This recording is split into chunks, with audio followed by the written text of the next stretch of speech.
This is the construction of the Mountain Valley Pipeline in Bent Mountain, Virginia, one of the most beautiful places in the country. In fact, people come here because of the clean water. At least they did. This area used to be filled with wildlife. Not anymore. These lights stay on all night, impacting the residents and the wildlife. The people of Bent Mountain were winning the case against this pipeline until there was an act of Congress and the Supreme Court, which green-lighted this pipeline. And they're not happy about it, not one bit.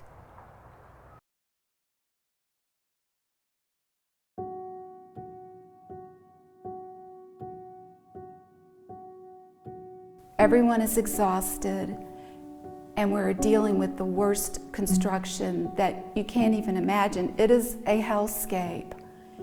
People don't realize how awful it is. It takes act after act of violence to build a 42-inch fracked gas pipeline up and over the steepest mountains that they could possibly have found, with water at the bottom of every hollow, at the bottom of every hill. There's the thousands of impacted streams and wetlands in this monument of a disaster. It's a monument to hubris. We first heard about MVP in 2014 because surveyors showed up unannounced. The project had not been announced. They showed up on our properties and said they wanted to survey. And the first part of the first years, the community was just bombarded by surveying and unpermissioned entry onto properties. It's very difficult because their approach is to make you feel like it's not your land. And that starts with surveying. When the surveyors show up, that is very much about intimidation. And that's how it played out here. And these security peoples were carrying guns. And they made sure you knew they were carrying guns. Most of them had shoulder holsters. And they would, hold their coat back, and they made sure that you knew they were carrying. And they meant to be intimidating. Under the Natural Gas Act, it allows a private company building an interstate pipeline to use the power of eminent domain. So in my family, we had 5 members, me, my 3 siblings, and my mother, all sued for eminent domain. And my family has never signed an agreement. And so we continue, we're in the eminent domain legal process, still trying to defend our property rights. This is my land, I bought it. Some private company wants to use it. No. And not just use it, take it. I mean, yes, supposedly I'll get it back. It won't be the same. But other people who had the eminent domain, they'll have it back, but it has a pipeline in it with gas that could blow up. Anybody could look at the project, at the scope of it, and say, this is wrong. The climate issues didn't bubble to the surface until several years into this project. But now it's so obvious what a mistake this is. But the men who made these decisions can never admit they made a mistake. But it's a blunder. And like I said, if you just stepped back and looked at it, you'd say, this is terrible and wrong for so many reasons. The most heartbreaking of which, the most heartbreaking for me are the animals that are impacted by the violence. Lights on all night, pumps running all night, equipment running all night, day in, day out, daylight, nighttime, all day long, 24/7 noise. So it breaks my heart that our wildlife communities will forever be changed. Well, these human communities are forever changed because these folks have PTSD. They may not recognize that yet, but by talking with them, they are, well, all of us, we all just get tense in the car when we see that white pickup truck coming the other way or the pipeline truck coming the other way, because these are the men that have been horrifying everyone. But these people have it on their land, and it's just everything they've lived for up here is being destroyed. It's horrific. You'll probably see the top of Poor Mountain today, which is not the tallest mountain in Virginia, but the elevation change from the top of that mountain down to the Elliston Valley on the other side is the greatest elevation change in Virginia. Why they would route a pipeline over that and try to scale that elevation makes no sense to us. Why they would route the pipeline through these first order streams that eventually provide the drinking water for the whole Roanoke Valley. It begins here. We don't understand how this happened, and for 10 years we've been doing everything we can to explain that. You know, in the very beginning though, people recognized right away that we don't have a pipeline problem, we have a democracy problem. No one listened. Everything we said would happen has happened, and some of it has happened worse than we've imagined, and of course we haven't had the worst happen yet. This project was dying. There were court cases that were stopping it. You know, they had their permits pulled several times, and these important permits that they need to get from the federal government. So they had federal permits pulled, and they couldn't work without the permits. And the court cases the Fourth Circuit Court was continuing to say that you know, these permits were granted, that they weren't valid. I was shocked that the permit challenges were as successful as they were, but the reason that they were so successful is because the agencies really broke the law. I mean, all of the illegal permits were so blatant. Well, it's extremely upsetting that one man, Joe Manchin, could have so much power to make Congress, to make it happen, that it was an act of Congress to approve this pipeline, which is a private entity.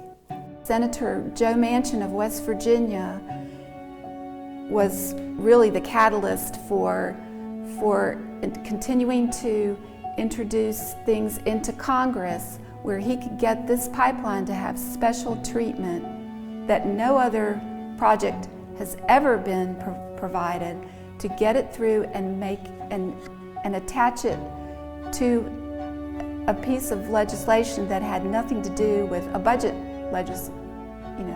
had nothing to do with the pipeline. Bill, right? But when so many agencies and government officials haven't supported what they should have, then you just can't trust that system. If you are in a community that has any major infrastructure property coming through, whether it's a pipeline or power line or any other infrastructure, if you find out that your property or your community is going to be involved, make sure that you are documenting in a journal or whatever method you prefer what you see, when, how much time you spend watching it, those kinds of things. And because like for us up here, this has been going on for 10 years. We had no idea it was going to be this long. We had no knowledge of pipelines. You know, educate yourself if you can on what project is, what it may mean to your community, and document. It may not help you in the short term, or it may not help in the midterm, but down the road, you may be really glad you had this documentation. And one of the things that, you know, I hope from this is that other communities can learn some things, and that's one of them that I want them to know. You know, you think you're winning, and you kind of ease off, and you don't pay attention to what's going on. You know, if you have the tolerance for it, don't do that. You know, keep going. And if it's a project that doesn't get stopped, you're going to keep going. You just keep going until you mentally or physically or both can't do it anymore.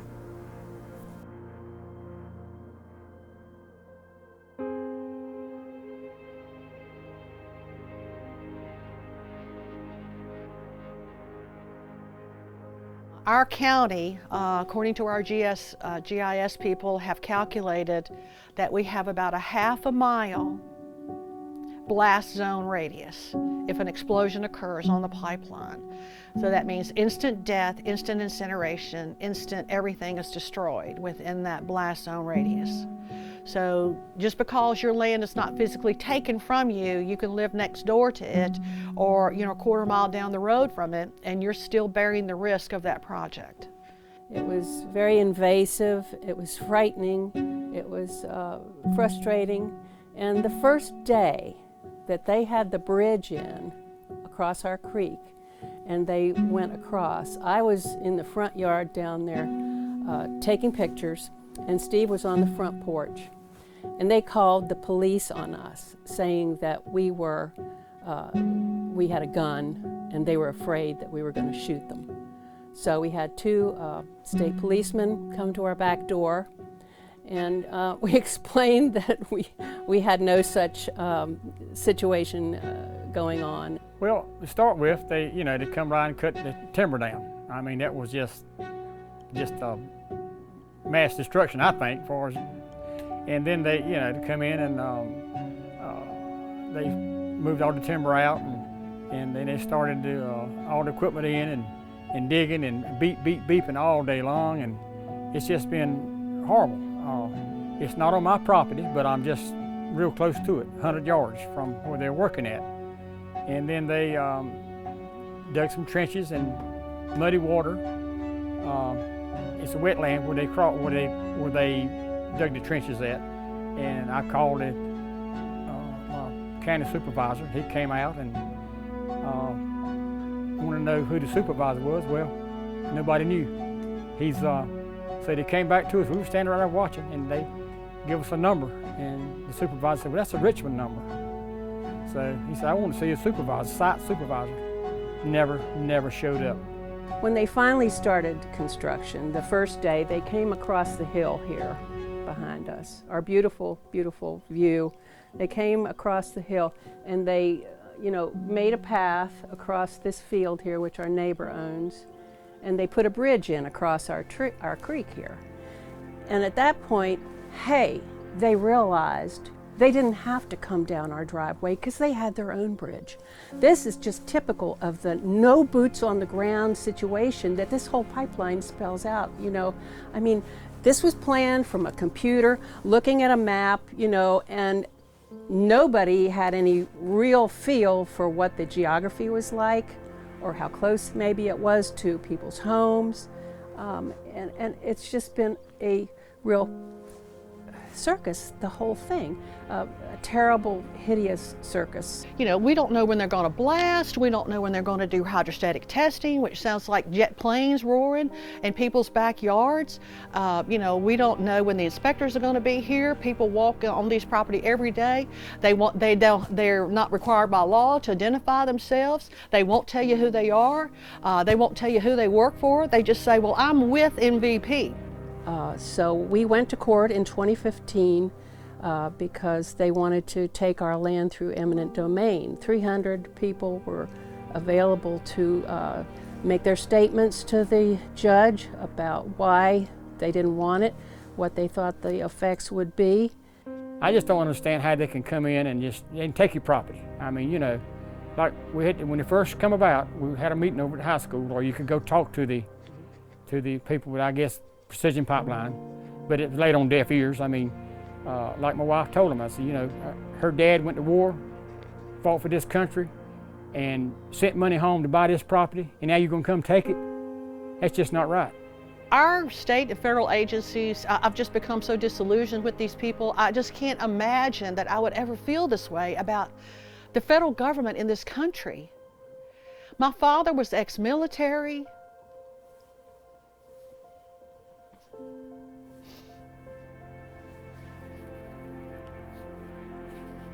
You know, I got a real sense of you know, what public service was all about from my family growing up, and you know, what being a federal government employee you know, entailed, because you know, my mother always told me, look, it's okay, you know, if the local, you know, if your county government screws something up, don't worry, the state will fix it. The state will step in and fix it, Bonnie, don't worry. And if the state messes up and they do something horrifically bad, don't worry, Bonnie, the federal government will step in and fix it. It will be fixed. It might take a little while, and it might have to go up the food chain, but it will be fixed, I assure you. That was the mantra that my mother marched to every day of her life. You know, hey, the buck stops with me because I'm a federal employee and I can fix whatever problem these people have had up to this point. But now, these federal agencies that we go to, they tell us, we're sorry. We don't have the time to deal with you. We don't have the money to deal with you. We don't have the resources to deal with you. And they go, if you don't like that, then call your congressman. I wonder if the people who are pushing this through, like Manchin, I mean, it's in his state. Has he even got a clue of that kind of thing, and the drops that, you know, the pipeline takes on these huge slopes? And I'm familiar with those strokes, and they're terrifying to even drive by, let alone, you know, try and shoot gas down. So we thought we had, you know, things pretty well, you know, stopped for a good while, for years, and I tried very hard to get the word out that people needed to get on board and stop this, because their water was going to be affected, because all our water is connected under the ground. And I mean, people in this neighborhood were not even, you know, coming to meetings. I mean, they all had an attitude of, well, we can't do anything about it. They're going to do it anyway. So it just kind of blew my mind that I was trying to show people that they needed to get on board, and that this could be well, it will be a disaster. Well, I mean, it's really emotional. It was before you could just, it was a quiet neighborhood. Everybody knew everybody. Of course, they still do, but everybody's talking about it, and it's just the scars there. You know, you don't know what's going to happen. We're on a dead-end road, and if something happens, blows up or something, how are we going to get out? We went to a meeting in Callaway and asked the public safety. Well, we're working on that, you know, and as of yet, I've heard nothing. I mean, it's a dead-end road, and that's the only way out. So that's one thing that concerns, you know, the property owners and the people that live above us. It's really been a struggle. So. If it blows, which it will, I think it can't help but blow. If it's like a situation like it is now, it's winter and the ground is dry, there's dry leaves, the fire could not be contained, and it would be catastrophic. So I just don't understand how they can continue with this project. In all sincerity, I don't see, I mean, are they that ill-informed? Really? I'm not here to tell anybody to break the law, you know, or go against, you know, law enforcement or anything like that. You know, I don't want anybody to ever get in trouble, but, you know, looking back, if I had to do it all over again, I'd never let one of them ever step foot on anybody's property if I could ever control that. I would just say, you know what, I'm sorry, then, you know, just take us all to court. Just take us all to court and get injunctions against all of us, because, you know, we're going to line up in the road and we're just not going to let you on. And, you know, I'm sorry, you know, local sheriff or county deputy, I'm sorry you disagree, but you know, this nonsense has got to stop, and the laws have got to be modernized for a modern day America and a modern day population, and they will be, and they will be. You know, if it's not there today, it will be. because this story is not over by a long shot. And I think people will be talking about this story here for a long time to come, because we still have water contamination issues and concerns to deal with. We have blasting concerns to deal with. We have slips and slides and erosion to deal with. We have explosion risks to deal with. We're living with all this risk when these people are going to be packed up and gone. And then you have the statistics of how badly it's going to affect the air quality. I've heard that it would be like having 13 million more cars exhaust in Virginia. So the things we need most to live, water and air, are going to be totally, impacted by this. People tried to fight them the first time. They have meetings and stuff. Go to them, learn all you can about it, because they're coming. I mean, and they're gonna lie to you, I think, no matter what. It's all about this big money deal, I think. If you got the money, you got to, just do all you can to prevent it. Go to meetings, do whatever you can do, because it's not good.